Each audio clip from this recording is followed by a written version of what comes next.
दोस्तों आज हम एक्सप्लेन करने वाले हैं कमाल की मूवी हिट लिस्ट को, जिसमें एक आदमी का बदला आपके होश उड़ा देगा। अब आप वीडियो को भी लाइक कर दीजिए। हम चलिए कहानी शुरू करते हैं। तो मूवी की शुरुआत में हम विजय को देखते हैं, जो कि हमारी मूवी का हीरो है। विजय दिल का एकदम साफ बंदा है। भगवान की बनाई हर वो चीज जिसमें जान है वो विजय को प्यारी है। इसी कारण से वो नॉनवेज तक को हाथ नहीं लगाता। विजय के छोटे से परिवार में उसके माँ बाप और एक छोटी बहन है। हालांकि अब उसके पिताजी के कोरोना ग्रसित हो जाने के बाद घर की सारी जिम्मेदारी विजय पर आ गई थी। अब एक दिन जब विजय ऑफिस जा रहा होता है, तब उसे उसका पड़ोसी दिखता है जो चूहे को पकड़कर मारने जा रहा था। तब वो विजय को देखते ही तुरंत उस चूहे को छुपा देता है, लेकिन पड़ोसी को जिस चीज का डर था वही होता है और विजय उससे चूहे का पिंजरा छीनने की कोशिश करता है ताकि चूहे को बचा सके। अब खींचा ताने में पिंजरा खुल जाता है और वह चूहा फिर उसे पड़ोसी के घर में घुस जाता है। इससे वो पड़ोसी चिढ़ जाता है और मन ही मन सोचने लगता है कि अगर ये पागल विजय न मिलता तो अब तक तो मैं इस चूहे को मार चुका होता। इतनी मुश्किल से तो चूहा हाथ लगा था, मगर विजय को तो इस बात की खुशी थी कि उसने सुबह सुबह किसी जीव की जान बचा ली। फिर वो अपना सीना तान के चलने लगता है। दूसरी तरफ हम एसीपी रमाकांत को देखते हैं, जो काली नाम के एक खतरनाक गुंडे से मिलने जा रहा था। ये देख काली के इलाके के सभी गुंडे एसीपी रमाकांत की गाड़ी को घेर लेते हैं। अब इन खूंखार गुंडों के झुंड को देखकर रमाकांत के साथी तो डर जाते हैं, मगर रमाकांत शेर की तरह गाड़ी से निकलता है और काली के घर की तरफ बढ़ने लगता है। जाने से पहले वो अपनी गन अपने साथी को देकर ऑर्डर देता है कि इनमें से कोई भी अगर अंदर आने की कोशिश करे तो उसे यहीं ठोक देना। अब अंदर रमाकांत काली के आगे फाइल्स का ढेर लगा देता है और उस पर दुनिया भर की एफआईआर दर्ज थी। रमाकांत काली को बताता है कि देखो, मैं अभी नया नया ज्वाइन हुआ हूँ और मेरे जानने में आया है कि तुम पर 36 मर्डर्स का आरोप है। अगर तुम नहीं चाहते कि मेरे सबसे पहले कैदी तुम बनो तो जैसा मैं कहूँ वैसा ही करो। फिर होम मिनिस्टर भी काली को कॉल करके कहता है कि हमारी पार्टी को तुम्हारी जरूरत है, मैं नहीं चाहता कि तुम जेल जाओ, इसलिए रमाकांत की बात मान लो। फिर रमाकांत काली को वार्निंग देते हुए कहता है कि अब तक तो नेताओं की वजह से तुम बचते रहे हो, मगर आज के बाद अगर तुम्हारी कोई भी शिकायत मेरे कानों में पड़ी तो इसका अंजाम बहुत ही बुरा होगा। फिर अगले सीन में हम देखते कि काली किसी बिजनेसमैन से मिलने गया है, जिसके लिए उसने काफी सारे मर्डर्स किए थे। असल में बिजनेसमैन चाहता था कि उसके कॉम्पिटिटर्स रास्ते से हट जाए ताकि उसका बिजनेस बढ़िया चले, और हुआ भी ऐसा ही। अब काली चाहता है कि बिजनेसमैन उसे अपनी कमाई का 20% हिस्सा दे, पर बिजनेसमैन तो यहाँ चालाकी कर देता है और जाके काली के खिलाफ ही तरह तरह की एफआईआर दर्ज करवा देता है। फिर काली को जब ये बात पता लगती है तो उसे गुस्सा आता है कि पहले तो इसने मुझसे इतने सारे मर्डर करवा लिए और अब जब मेरी वजह से इसका बिजनेस चल पड़ा तो ये मुझे 20% हिस्सा भी नहीं दे सकता। ऊपर से इसने मेरे खिलाफ इतने सारे केस कर दिए, अब मैं इसे छोड़ूंगा नहीं। इसके बाद काली बीच रास्ते में ही उस बिजनेसमैन को मौत के घाट उतार देता है और लोग बस खड़े देखते रह जाते हैं। फिर हम देखते हैं कि रमाकांत की बीवी एक सॉफ्टवेयर डेवलपर है जिसने अपना नया ऐप लॉन्च किया है। विजय भी उसी की कंपनी में काम करता था। अब ऐप लॉन्च सेरेमनी के दौरान रमाकांत की पत्नी के जरिए विजय और रमाकांत की मुलाकात होती है और सेरेमनी के बाद जब विजय घर जा रहा होता है तब उसे किसी ने कॉल करके कहा कि तुम्हारी माँ और बहन मेरे कब्जे में हैं, तो अब से जैसा मैं कहूँ वैसा ही करना। ये सुनकर तो विजय घबरा जाता है और तुरंत इस बात की खबर रमाकांत को देता है। रमाकांत कहता है कि शायद कोई मस्ती कर रहा होगा, तुम घबराओ नहीं, मैं तुम्हारे कोल्ड ट्रेस करवाता हूँ और तुम्हारे घर के बाहर एक गार्ड भी तैनात करवा देता हूँ। फिर घर आकर विजय अपने सारे रिश्तेदारों से कॉल करके पूछता है, पर किसी को उसकी माँ और बहन के बारे में कुछ भी पता नहीं था। अब सीसीटीवी के थ्रू पुलिस को विजय की माँ की गाड़ी मिल जाती है। फिर उस इलाके का एक आदमी पुलिस को बताता है कि मैंने देखा एक काली गाड़ी इस गाड़ी का पीछा कर रही थी। फिर उसमें से एक मास्क वाला आदमी उतरा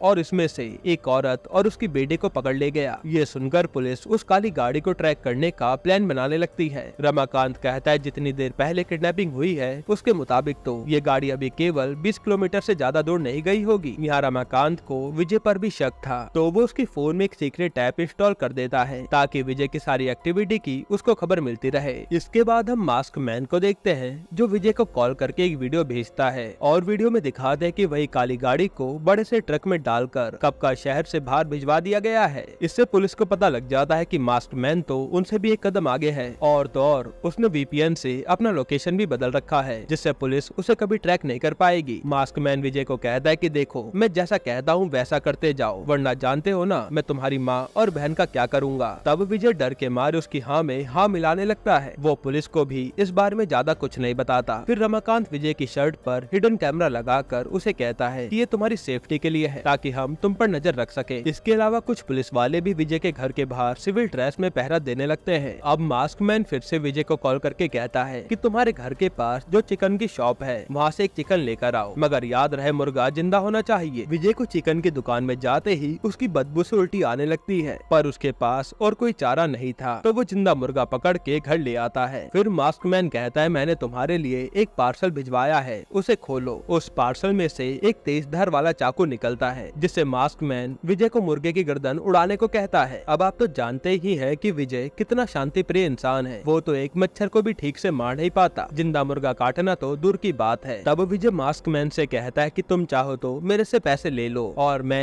इसके लिए बैंक से लोन भी ले लूंगा, पर ये काम मुझसे नहीं होगा। लेकिन मास्क मैन कहता है कि मुझे कोई पैसा नहीं चाहिए, तुम्हें एक काम करना ही होगा। फिर वो उसे उसकी बहन की वीडियो दिखाता है, जिसको उल्टा लटका कर उस पर ढेर सारी जलती हुई मोमबत्तियां रखी गई थी। मास्क मैन कहता है कि मैं ये सारी मोमबत्तियां तुम्हारी बहन के शरीर पर गिरा दूंगा अगर तुमने मेरी बात नहीं मानी। ये देख विजय कांपते हाथों से उस मुर्गे का सर धड़ से अलग कर देता है। इससे मास्क मैन की आत्मा मानो तृप्त हो जाती है। वो कहता है कि मैं जानता था कि तुम ये काम कर ही लोगे और तुम्हारा असली टेस्ट तो कल होगा, तो उसके लिए तैयार रहना। अब पुलिस वाले भी ये सब देखकर सोच में पड़ गए थे कि आखिर मामला क्या है, कुछ समझ नहीं आ रहा। फिर अगले दिन जब मास्क मैन विजय से कहीं जाने को कहता है, तो पुलिस वाले भी उसका पीछा करने लगते हैं। मास्क मैन को इस बात का पता लग जाता है, तो वो विजय से उसकी शर्ट में लगा कैमरा निकाल कर फेंकने को कहता है, जिसके बाद वो कहता है कि वहाँ एक सामने गाड़ी खड़ी है, उसमें अपना फोन छोड़ दो और वहाँ रखा फोन उठा लो। ये सब करने के बाद विजय काली के घर आता है, जहाँ उस मास्क मैन ने उसे भेजा था। विजय ना तो काली का नाम जानता था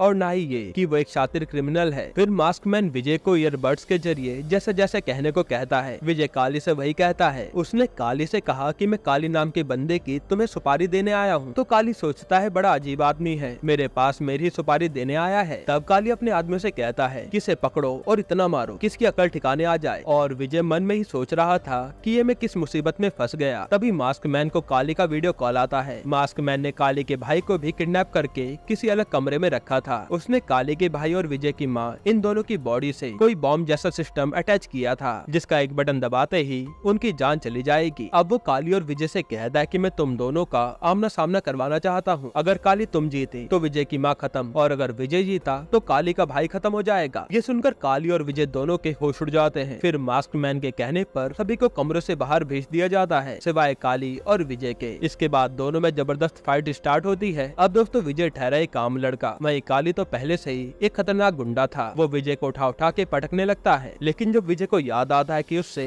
उसकी माँ की जान चली जाएगी, तो अचानक उसमें बहुत ही जोश आ जाता है। विजय वहाँ पड़ा खंजर उठाकर सीधा काली पर वार कर देता है, जिससे उसकी वहीं पर मौत हो जाती है। उसके मरते ही मास्क मैन उसके भाई को भी मार डालता है और विजय की माँ को आजाद कर देता है। अब विजय को यकीन नहीं हो रहा था कि उसके हाथों एक आदमी की जान चली गई है। इधर काली के सारे गुंडे उसकी मौत से बोरा गए थे। वो कमरे का दरवाजा तोड़कर विजय पर टूट पड़ते हैं, मगर रमाकांत सही टाइम पर एंट्री मारकर विजय को उनसे छुड़ा लेता है। अब अगले दिन मास्क मैन सारे मीडिया सिस्टम को हैक कर लेता है और ये खबरें चलाने लगता है कि विजय ने काली को कैसे मारा है, और लोगों के बीच मास्क मैन को लेकर डर का माहौल छा जाता है कि भला ये कैसा सनकी किलर है। यहाँ तक कि लोग उसे जल्द ही पकड़कर जेल में डालने की गुहार लगाने लगते हैं। वहीं दूसरी तरफ काली के मर्डर के जुर्म में विजय सलाखों के पीछे था। फिर मास्क मैन रमाकांत को कॉल करके कहता है कि तुम्हें जो उखाड़ना है उखाड़ लो, पर मुझे कभी पकड़ नहीं पाओगे। बेहतर यही होगा कि तुम मेरी बात विजय से करवा दो, मुझे उससे एक और मर्डर करवाना है। ये सुनकर रमाकांत भड़क कर कॉल काट देता है। इससे मास्क मैन भी गुस्सा हो जाता है और वो मीडिया में आकर लोगों से कहता है कि आज रात तुम लोग लाइव मर्डर देखने वाले हो, वो भी इन्हीं सारे न्यूज चैनल पर, इसलिए आज रात 11 बजे तैयार रहना। जिसके बाद रमाकांत विजय से पूछता है कि वो मास्क मैन बार बार तुमसे क्यों बात करना चाह रहा है, कहीं वो तुम्हारा कोई साथी तो नहीं। विजय कहता है कि सर ये कैसी बात कर रहे हो, आपको लगता है कि मैं खुद अपनी माँ और बहन को किडनैप करवाऊंगा। तब विजय की बातों से रमाकांत को उस पर यकीन हो जाता है। अब मास्क मैन शांत रहने वालों में से कहाँ था, तो वो विजय से बात करने के लिए उसके खाने में मोबाइल और उसकी माँ की एक उंगली भेजता है। तब अपनी माँ की कटी हुई उंगली देखकर विजय बेचारा बौखला जाता है और मास्क मैन का कॉल उठाता है। मास्क मैन उससे कहता है कि अब एक और खून करना होगा, इसके बाद मैं तुम्हारी माँ और बहन को सच में छोड़ दूंगा। जिस पर विजय कहता है कि तुम खुद ही सोचो, मैं तो खुद जेल में हूँ, तुम्हारा ये काम कैसे करूँगा। मास्क मैन कहता है कि उसकी फिक्र मत करो, मैंने सब इंतजाम कर दिया है, जो खाना भेजा है उसे जल्दी से खा लो। विजय वैसा ही करता है और उस खाने में दरअसल जहर मिला था, जिसे खाते विजय को उल्टियाँ होने लगती है। तब पुलिस वाले तुरंत उसे हॉस्पिटल ले जाते हैं, जिसके बाद जो डॉक्टर विजय का चेकअप कर रहा था उसने बाकी के हॉस्पिटल स्टाफ को बेहोश कर दिया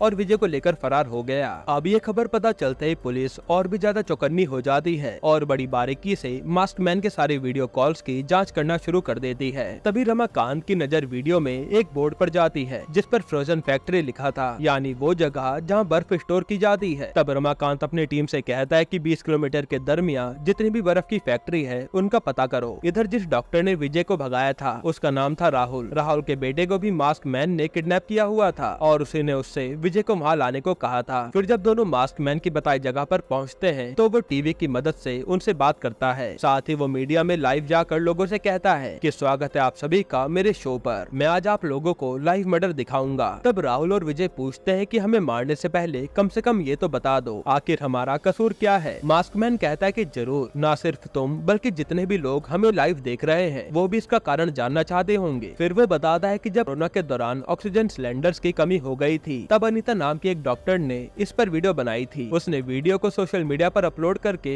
इस मामले पर अपनी आवाज भी उठाई थी, जहां ऑक्सीजन सिलेंडर्स की स्मगलिंग करके उन्हें अमीरों को दुगनी कीमत पर बेचा जा रहा था। वहीं गरीब बेचारे कीड़े मकोड़ों की तरह मर रहे थे जिनके बारे में सोचने वाला कोई भी नहीं था। तब देखते ही देखते वो वीडियो वायरल हो गई, जिसके बाद गवर्नमेंट ने अनीता के हॉस्पिटल में तुरंत 200 ऑक्सीजन सिलेंडर्स भिजवाए थे। अब उसी हॉस्पिटल में भ्रष्टाचारी राहुल भी काम करता था। उसने गरीब लोगों तक उन ऑक्सीजन सिलेंडर्स को पहुंचने ही नहीं दिया, बल्कि अपनी जेब भरने के लिए उन ऑक्सीजन सिलेंडर्स को प्राइवेट हॉस्पिटल में बेच दिया। जब अनीता को इस बात की खबर लगी तो वो राहुल से इस बात का जवाब मांगने गई। बदले में राहुल ने उसे कहा, अगर तुम मेरे साथ एक रात बिताती हो तो मैं थोड़े बहुत ऑक्सीजन सिलेंडर्स गरीबों में बंटवा दूंगा। इस पर अनीता ने राहुल को धमकी दी कि वो ये सब मीडिया में जाकर बताएगी, जिसके डर से राहुल ने अनीता को रास्ते से हटाने के लिए उसकी सुपारी काली को दी और काली और उसके भाई ने मिलकर ही अनीता को उसकी बिल्डिंग के नीचे मार डाला और बिल्डिंग में रहने वाले लोग भी खड़े खड़े तमाशा देखते रहे, मगर किसी ने भी अनीता की मदद नहीं की। फिर मास्क मैन कहता है, मैंने उन सारे लोगों के नाम की चिट्ठियां बनाई थी जो उस दिन खड़े खड़े अनीता को मरता देख रहे थे। फिर मैंने उन चिट्ठियों को हवा में उड़ाया जिसमें विजय का नाम आया। इसी वजह से मैंने उसकी माँ और बहन को किडनैप किया था ताकि उसे वही महसूस करा सकूं जो उस दिन अनीता को महसूस हुआ होगा। ये सब सुनकर पब्लिक की आंखों में आंसू आ जाते हैं और विजय और राहुल को भी अपने किए पर पछतावा होने लगता है। इसके बाद मास्क मैन कहता है कि इस बार का खेल बहुत ही सिंपल है, अगर राहुल ने विजय को हरा दिया तो उसका बेटा बच जाएगा, वहीं विजय ने राहुल को हराया तो आरी राहुल के बेटे की बॉडी को 2 टुकड़ों में काट देगी। दूसरी तरफ मास्क मैन ने राहुल की माँ और बहन दोनों को कांच के बॉक्स में बंद रखा था। बॉक्स के अंदर का ऑक्सीजन खत्म होते ही दोनों का खेल खत्म हो जाएगा, यही टाइम लिमिट थी। अब राहुल और विजय के पास एक दूसरे को मारने के लिए केवल 5 मिनट थे। यहाँ विजय के सर पर तो खून सवार हो गया था तो वो राहुल को इतना मारता है कि 5 मिनट के अंदर ही उसकी मौत हो जाती है। तभी रमाकांत भी पता लगाकर उस लोकेशन पर पहुंच जाता है। उसकी शक के मुताबिक 20 किलोमीटर के अंदर ही एक पुरानी बर्फ की फैक्ट्री थी जहाँ बैठे बैठे मास्क मैन अपना खेल खेल रहा था। तब रमाकांत के आते ही मास्क मैन वहाँ से भाग निकलता है, जिसके बाद रमाकांत विजय की माँ, उसकी बहन और राहुल के बेटे को जिंदा बचा लेता है। इसके अगले दिन कोर्ट ये फैसला सुनाता है कि विजय ने जो कुछ भी किया वो सिर्फ अपने परिवार की जान बचाने के लिए किया, इसलिए उस पर लगे सभी इल्जामों को खारिज करके उसे बाइज्जत बरी किया जाता है। जिसके बाद रमाकांत विजय को जेल से रिहा करवाने आता है और उसे बताता है कि आज तक मास्क मैन ने जितने भी वीडियो कॉल्स किए या वो जितनी बार भी मीडिया में लाइव आया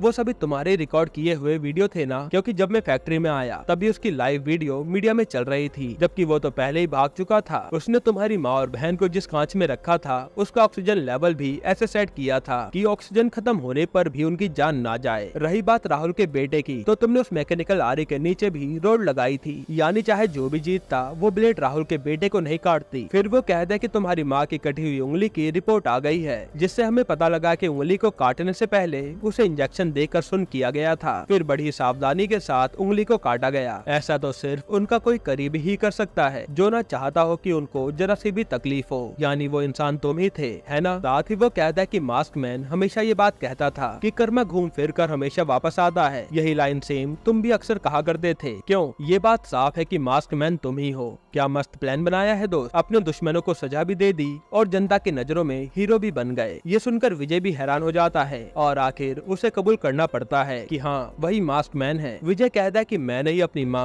और बहन के साथ मिलकर ये प्लान बनाया था, जिसकी प्लानिंग करने में मुझे पूरे 2 साल का वक्त लगा। और वो अनीता जिसका राहुल ने मर्डर करवाया था वो मेरे पड़ोस में ही रहती थी, बेचारी बचपन से ही अनाथ थी, इसलिए मेरे माँ बाप ने उसे हमारे साथ साथ बड़े प्यार से पाल पोस कर बड़ा किया था और वो मुझे मेरी बहन जितनी ही प्यारी थी। भला उसके साथ कोई ऐसा करे और मैं चुप रहूं, ऐसा कैसे हो सकता था? मेरे पिताजी तो इतने अच्छे आदमी थे जिन्होंने कोरोना के समय अपना मास्क उतार कर एक प्रेग्नेंट औरत को पहना पहना दिया था ताकि उसकी जान बच जाए। अब ऐसे पिता का बेटा होकर मैं इस अन्याय को चुपचाप कैसे देखता रहता। वो आगे बताता है कि जब काली और उसका भाई अनीता को मार रहे थे तब मैं और मेरा परिवार हॉस्पिटल में थे। उस समय तो मैं उसे बचा नहीं पाया, लेकिन अब मुझे इस बात की खुशी है कि मैंने आखिरकार अनीता का बदला लेकर उसे इंसाफ दिला दिया। इस पर रमाकांत विजय से कहता है कि देखो मेरे पास ये फाइल है, इसमें तुम्हारे खिलाफ सारे सबूत हैं जो इस बात पर इशारा करते हैं कि तुम ही मास्क मैन हो, और अगर मैं ये सबको बता दूं तो तुम्हें सजा होने से कोई नहीं रोक सकता। अब मैं तुम्हें दो ऑप्शन देता हूँ, पहला ये कि तुम हमारे लिए सीक्रेट एजेंट का काम करो, और दूसरा ये कि मैं इस फाइल को ले जाकर कोर्ट में पेश कर दूं। जिस पर विजय पहले ऑप्शन को चुनता है और इसी के साथ ये मूवी यहीं पर खत्म होती है। दोस्तों आपको ये मूवी कैसी लगी हमें कमेंट में जरूर बताइएगा, और इसके अलावा आप कौन सी मूवी का एक्सप्लेनेशन चाहते हैं वो भी कमेंट कीजिएगा। बाकी अगर आपको हाल ही में ये कमाल की मूवी देखनी है तो आप ये वीडियो देख लीजिए।